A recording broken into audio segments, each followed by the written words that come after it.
क्या आपने कभी किसी ऐसे इंसान को देखा है जिसने 5 साल से एक भी शब्द ना बोला हो, ना रोया, ना हंसा, ना किसी से अपनी सफाई की बात कही, लेकिन हर रात ठीक 2:17 पर उसके कमरे में सीसीटीवी कैमरा कुछ ऐसा रिकॉर्ड करता है जिसे देखकर अस्पताल का हर कर्मचारी डरने लग जाता है।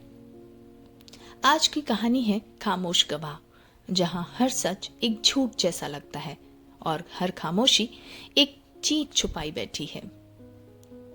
नमस्कार, कैसे हैं आप? मेरे चैनल कहानी जंक्शन पर आपका स्वागत है। एक और कहानी आपके लिए आज मैं लेकर आ गई हूँ जिसका नाम है खामोश गवाह। चलिए कहानी शुरू करते हैं। दिल्ली की सर्द रातें, घड़ी में रात के 2:17 हुए थे। शहर के सबसे बड़े मानसिक स्वास्थ्य संस्थान सूर्य मानस चिकित्सालय की तीसरी मंजिल पर अजीब सी खामोशी पसरी हुई थी। नर्स पूजा अपनी राउंड पूरी कर रही थी। जब वह कमरा नंबर 307 के सामने पहुंची तो उसके कदम अपने आप रुक गए। दरवाजा अंदर से बंद था, लेकिन उसे ऐसा लगा जैसे कमरे के अंदर कोई बहुत धीरे धीरे चल रहा हो। उसने दरवाजे के छोटे कांच से झांका। कमरे में एक लड़की सिर्फ बैठी हुई थी। सफेद अस्पताल का गाउन पहने हुए, लंबे बिखरे बाल थे और उसकी नजरें सीधे खिड़की के बाहर थी। उसका नाम था अनन्या मेहरा।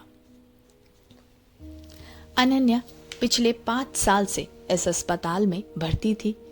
उस पर आरोप था अपने पति आर्यन मेहरा की हत्या का। आर्यन भारत का प्रसिद्ध क्राइम नॉवल लेखक था। उसकी किताबें लाखों बिकती थी, लेकिन 5 साल पहले एक रात वह अपने ही स्टडी रूम में मृत मिला था। उसके सीने में एक चाकू धंसा हुआ था और उस कमरे में सिर्फ एक इंसान मौजूद था, उसकी पत्नी अनन्या। लेकिन हत्या के बाद उसने एक भी शब्द नहीं बोला। इंस्पेक्टर विक्रम ने उस रात उससे दर्जनों सवाल पूछे। क्या तुमने अपने पति को मारा है? कोई जवाब नहीं आया। क्या उस रात घर में कोई और था? फिर भी खामोशी। तुम बोलती क्यों नहीं? अनन्या बस खिड़की की तरफ देखती रही। उसकी आंखों में आंसू नहीं थे, डर नहीं था, बस एक अजीब सा खालीपन था।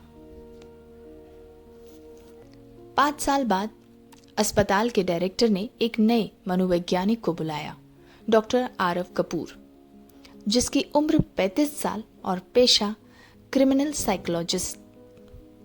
उन्हें देश के सबसे कठिन केस सुलझाने के लिए जाना जाता था।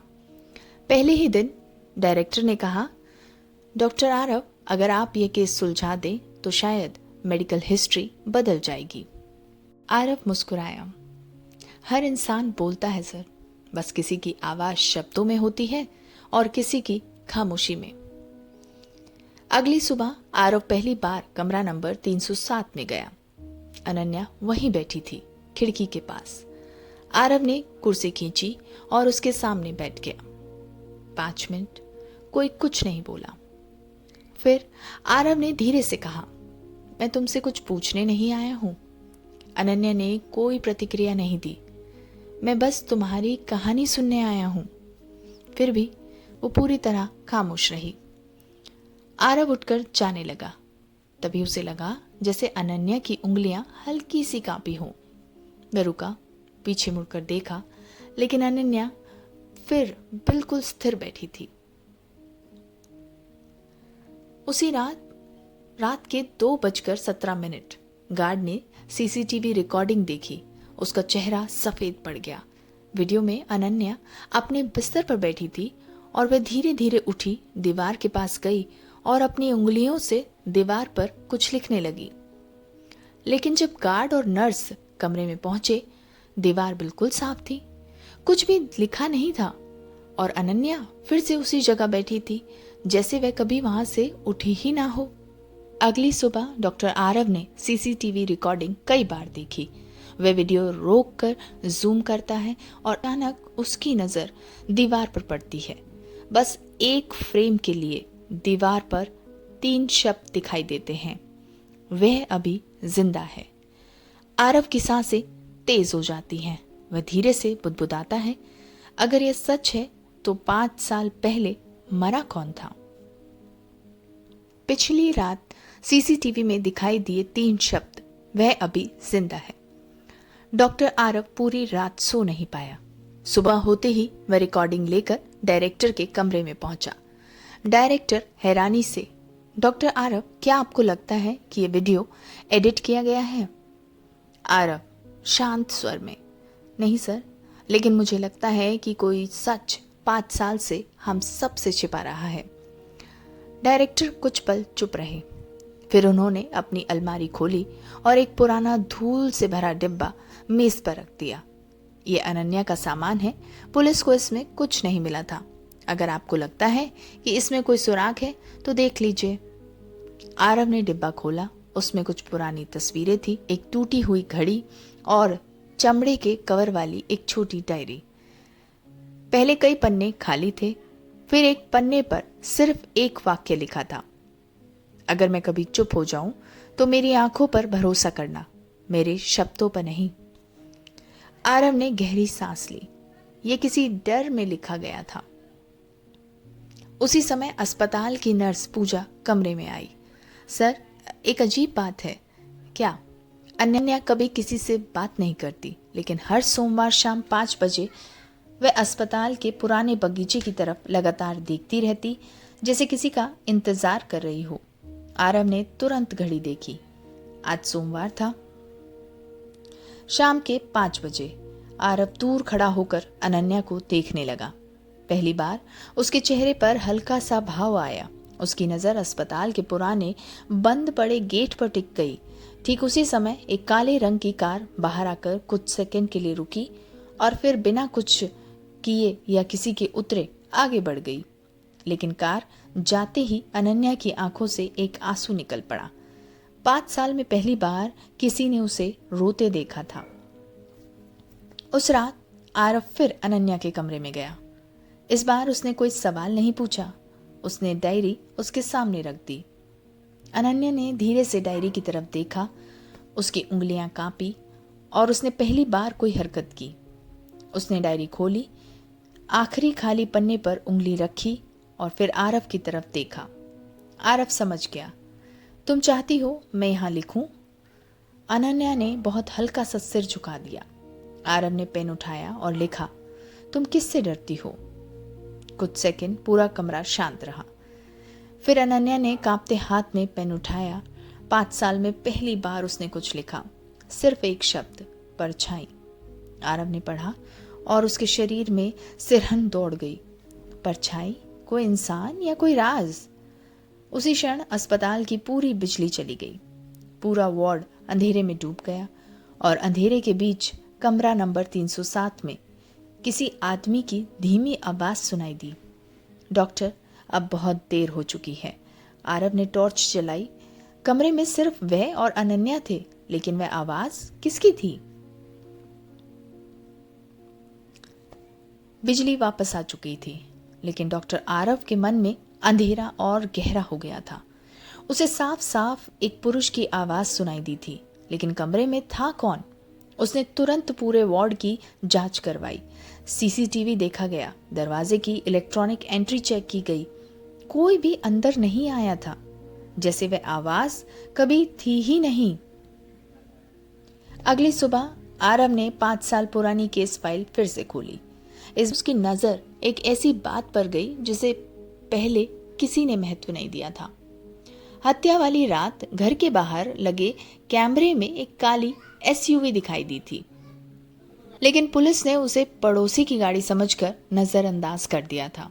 आरव ने उस वीडियो को फ्रेम दर फ्रेम देखा। गाड़ी के पिछले शीशे पर एक छोटा सा स्टिकर था, सिल्वर ओक फाउंडेशन। आरव ने उस संस्था के बारे में जानकारी जुटानी शुरू की। बाहर से वह एक चैरिटी संस्था थी, लेकिन कुछ पुराने रिकॉर्ड बताते हैं कि 5 साल पहले उसके कई वित्तीय मामलों की जांच हुई थी। सबसे चौंकाने वाली बात, उस संस्था के ट्रस्टी बोर्ड में आर्यन मेहरा का नाम भी दर्ज था। तो आर्यन सिर्फ लेखक नहीं था, आरव धीरे से बोला, वह किसी बहुत बड़े खेल का हिस्सा भी था। उसी शाम आरव फिर अनन्या से मिला। उसने मेज पर एक फोटो रखी। फोटो में आर्यन कुछ बिजनेसमैन और उसी संस्था के चेयरमैन के साथ खड़ा था। अनन्या ने फोटो देखते ही अपनी आंखें बंद कर ली। उसके हाथ कांपने लगे। फिर उसने फोटो में मौजूद एक आदमी की तरफ उंगली रखी।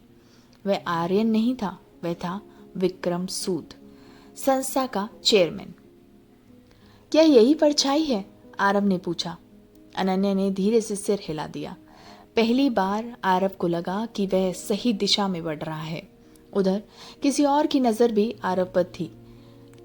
अस्पताल की पार्किंग में खड़ी एक कार के अंदर बैठा आदमी फोन पर बोला, डॉक्टर बहुत आगे बढ़ चुका है। अगर उसने पुरानी फाइलें खोल दी तो सब खत्म हो जाएगा। फोन कट गया। उस रात आरव अपने घर लौटा। दरवाजा खुला था। वह सतर्क होकर अंदर गया। सब कुछ अपनी जगह था सिवाय एक चीज के। उसकी मेज पर एक पुराना लिफाफा रखा था। उस पर सिर्फ एक लाइन लिखी थी, सच जानना चाहते हो तो किसी पर भरोसा मत करना, अस्पताल में भी नहीं। आरव ने लिफाफा खोला। उसके अंदर एक पेन ड्राइव थी। उसने लैपटॉप में लगाई। स्क्रीन पर एक पुराना वीडियो चला। वीडियो में आर्यन मेहरा घबराया हुआ कैमरे की तरफ देख रहा था और उसने कहा, अगर तुम ये वीडियो देख रहे हो तो इसका मतलब उन्होंने मुझे ढूंढ लिया है। वीडियो अचानक यहीं कट गया। आरव की धड़कनें तेज हो गई। अगर ये वीडियो हत्या से पहले रिकॉर्ड हुआ था तो आर्यन को पहले से पता था कि उसकी जान खतरे में है। लेकिन वो लोग कौन थे? डॉक्टर आरव के सामने लैपटॉप की स्क्रीन पर आर्यन का अधूरा वीडियो रुका हुआ था। कमरे में गहरी खामोशी थी। आरव ने वीडियो को बार बार चलाया, हर फ्रेम को ध्यान से देखा। तभी उसकी नजर आर्यन के पीछे लगे आईने पर पड़ी। आईने में कुछ सेकंड के लिए एक परछाई दिखाई दी। वह कोई अजनबी नहीं था, वह था विक्रम सूद। आरव की सांसें तेज हो गई। तो वह उस रात वहां मौजूद था। सुबह आरव सीधे पुलिस मुख्यालय पहुंचा, पुराने केस को दोबारा जांच करने के लिए। विक्रम सूद को पूछताछ के लिए बुलाया गया। वह आत्मविश्वास से मुस्कुराया। 5 साल पुराने केस में अब क्या मिलेगा डॉक्टर साहब? सच देर से मिलता है लेकिन मिलता जरूर है। उधर अस्पताल में आरव आखिरी बार अनन्या से मिलने पहुंचा। उसने मेज पर वही वीडियो रख दिया। अनन्या ने स्क्रीन देखी और 5 साल बाद पहली बार उसकी आंखों से लगातार आंसू बहने लगे। आरव धीरे से बोला, अब डर खत्म हो चुका है। जिस इंसान से तुम डरती थी वह अब बच नहीं पाएगा। अनन्या कांपते हुए खड़ी हुई। पूरा कमरा उसकी तरफ देख रहा था और फिर 5 साल की खामोशी टूट गई। उसने धीमी आवाज में सिर्फ 3 शब्द कहे, मैं दोषी नहीं हूं। पूरा कमरा स्तंभ रह गया। 5 साल पहले आर्यन को पता चल गया था कि विक्रम सूद एक चैरिटी संस्था की आड़ में करोड़ों रुपए की अवैध हेराफेरी कर रहा था। आर्यन सबूत इकट्ठा कर रहा था और उस रात विक्रम अपने साथियों के साथ घर पहुंचा। बहस हुई, धक्का मुक्की हुई, आर्यन पर हमला हुआ। अनन्या ने बीच में आकर उसको बचाने की कोशिश की, लेकिन उसे धमकी दी गई, अगर तुमने एक शब्द भी बोला तो अगली लाश तुम्हारे परिवार की होगी। डर, सदमा और अपराध बोध, इन सब ने मिलकर अनन्या को भीतर से तोड़ दिया। उसकी आवाज जैसे हमेशा के लिए कहीं खो गई हो। पुलिस ने वीडियो, पुराने रिकॉर्ड, नए सबूत के आधार पर विक्रम को गिरफ्तार कर लिया। गिरफ्तारी के समय उसने आरव की तरफ देखकर कहा, अगर उस रात ये लड़की बोल देती तो मैं बच नहीं पाता। आरव ने शांत स्वर में जवाब दिया, सच कभी मरता नहीं, बस सही समय का इंतजार करता है। 6 महीने बाद अनन्या अब अस्पताल से बाहर आ चुकी थी। वह पूरी तरह पहले जैसी तो नहीं रही थी, लेकिन अब मुस्कुराना सीख रही थी। एक दिन वह उसी अस्पताल के बगीचे में पहुंची जहां कभी वह घंटों खामोश बैठी रहती थी। आरव भी वहां आया। दोनों कुछ पल बिना बोले आसमान की तरफ देखते रहे। फिर अनन्या मुस्कुराई और बोली, कभी कभी सबसे बड़ा गवाह हमारी आवाज नहीं, हमारी खामोशी होती है। लेकिन कई बार सबसे दर्दनाक कहानियां वही होती हैं जो कभी शब्दों में नहीं कही जा पाती। अगर आपको खामोश गवाह पसंद आई, कमेंट में ज़रूर बताइए कि कहानी का कौन सा हिस्सा आपको ज़्यादा अच्छा लगा, आपके दिल को छू गया। और ऐसी ही ओरिजिनल कहानियों के लिए कहानी जंक्शन को ज़रूर सब्सक्राइब करें और अपना और अपनों का ख्याल रखें। Bye bye, take care.